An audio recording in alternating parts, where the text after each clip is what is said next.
But anyway, why don't we go back to the taxes and tell me what the solutions were? Because you were saying that there is room for change. The tax system is going uh, not progressive, it's regressive.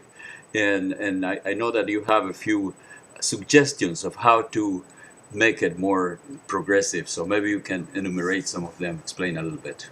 Well, one piece of it is we simply need to go back to funding more of public services through a progressive income tax system. Instead, what our current government has done is they've sort of said, no, we're not touching taxes, we're not touching income taxes, Hmm. but for some reason, but then they continue to increase MSP premiums every year. Which So is increasing taxes, in fact. it's just a tax by another name. Yeah. And people think, oh, it's going to healthcare. It's not going to healthcare. It's going into general revenues. Okay. It's just called MSP premiums. So those have gone up by 100% since the Liberals were first elected. So much so that if you're a middle income household now, you pay more in MSP premiums than you pay in personal income taxes. So one of the things we model is how to completely get rid of MSP premiums, which are the most regressive tax we have, and replace that income back in the income tax system, but in a way that reestablishes more progressivity. And you have told that to the MLAs that you talk to, and what do they say? Um, you know, uh, People I think are interested in it, but nobody has really picked it up and run with it. You certainly have the opposition pointing out that it's wrong to keep increasing MSP premiums every year, but they haven't actually tabled a proposal to fully replace MSP premiums. Um, but they're right in pointing out by what logic is it perfectly okay to increase MSP premiums every year and somehow hold income taxes sacrosanct and untouchable? So that's just one area. We model in our work all kinds of options for increasing upper income brackets and introducing new higher income brackets at 150,000 and 200,000, all of which could raise a lot of additional revenues. You talk about making property taxes more progressive. How There's is room that? for reform there as well. So, for example, we have the homeowners grant, and it goes to everyone who, for their primary residence. It costs the government a lot of money in foregone revenues, about 2/3 of $1 billion, and it's not income tested. So some people get it who don't need it. So why not make it income tested in some way? Or John Kesselman, who's an economist at SFU, has proposed, why not have, like we do with income taxes, property value thresholds at which the property tax increases a little bit. These things can be done. Did they try that a few years ago? I remember when Bandersam was in power and there was some big revolt and he withdrew from it. Do you Yeah, remember? it's actually kind of before my day in BC. Okay. It was when Glenn Clark was Oh, that's financing right. That's right. Glenn in the Clark. Yeah. early 90s. But you know, there's lots has changed. Yeah. Yeah. Yeah. Uh, Increase and expanding the carbon tax, expanding the carbon tax. Yes. How would you do that? Some people say you just should not pollute. Period. It's not the one who can pay can pollute more. Yeah. But you're recommending that as one of the revenues to increase the income for the province. Well, I think over the coming decades, when we are challenged to rise the to the issue of climate change, it is a good way of raising revenues. Ultimately, the object is to get carbon emissions to zero, but that's not going to happen until if we're hopefully we'll manage that by about the year 2040. In the meantime, there will still be revenues there. You also talk about increasing corporate taxes, and a lot of critics say, well, that will just uh, get them to take their investment somewhere else. Yes. You know, there is probably a point at which very high taxes, either for upper income people or corporations, would scare off investment or chase investment away. But you know what? We're a long way from that point. There's lots of room to increase these taxes while still remaining competitive, if you will, KPMG does this global survey of the cost. KPMG is an agency that they're a global accounting firm. Okay, And accounting so firm. they do these surveys for their business clients on the least expensive place to do business and where the lowest taxes are. And they've done these tax comparisons across over 50 cities in all the industrialized countries. The last time they looked at taxes for corporations, they found that Vancouver was the second least expensive place after Chennai, India.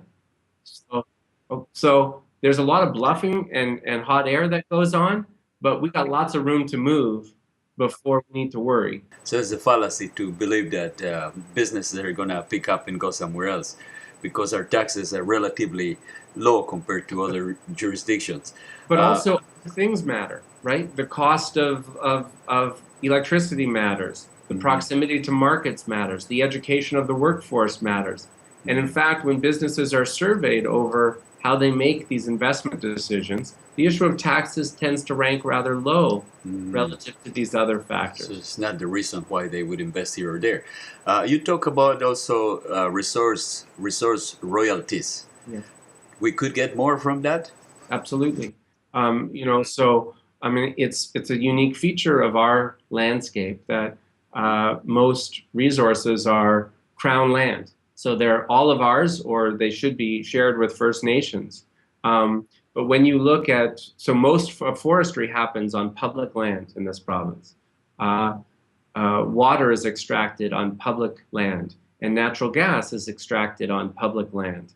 And we are charging ridiculously low rents. We have boatloads of raw logs leaving this province, where the royalty rate is equivalent to 25 cents for a telephone pole.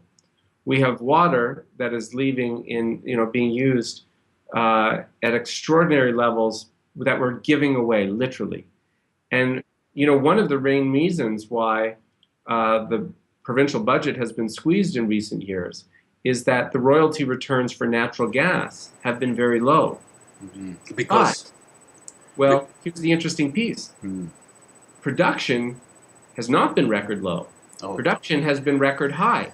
Okay. But the royalty rate is not tied to the volume. The royalty rate is tied to the price. And because the North American price has collapsed, we are literally taking a precious, finite greenhouse gas and practically giving it away. And it makes no sense. Yeah, but should it be wise then not to sell? Because if we want to keep the price high, we would lose those markets, and then we would lose all the revenue. Well, I think we should be charging the price is the price in the North American market, but we should be charging a higher royalty rate. Okay. And increase the royalty. So the corporation will say, no, we're not going to make money, we're going to have to close. Yes. My recommendation to government when they make such a threat is that they should take out an ad in the Economist magazine searching for the CEO of a new crown corporation in natural gas, because they don't have a monopoly on how to do this.